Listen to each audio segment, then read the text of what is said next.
presented by माँ Durga express.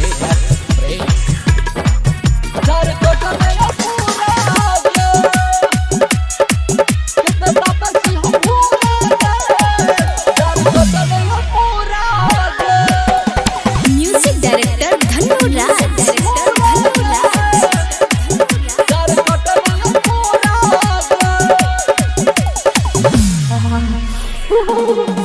सुने सुने है गजान कनी दही में धयान सुने सुने सुने सुने है गजान कनी दही में धयान सुने सुने है गजान कनी दही में धयान तोरा बन छोड़ाया गे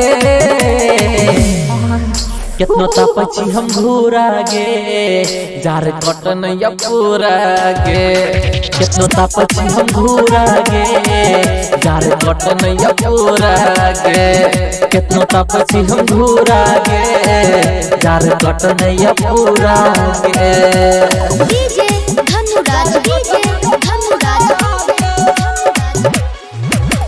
बेगूसराय, बेगूसराय। हाँ बहुत गे शीतली बयार मिल के कोनो करे में जोगार।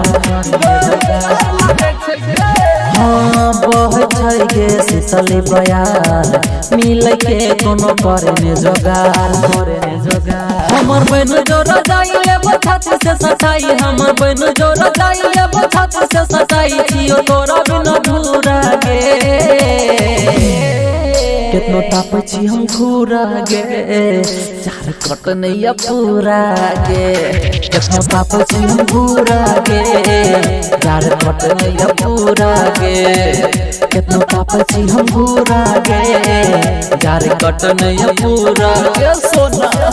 डीजे धनु राज, डीजे धनु राज। माँ दुर्गा एक्सप्रेस के बेगूसराय, बेगूसराय।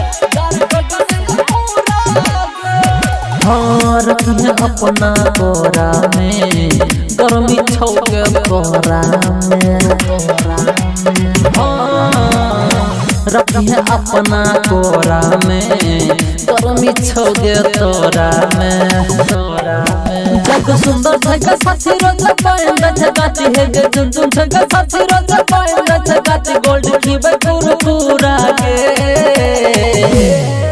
कितनो तापची हम घूरा गे चार कटन या पूरा गे कितनो तापची हम घूरा गे चार कटन या पूरा गे कितनो तापची हम घूरा गे चार कटन या पूरा गे।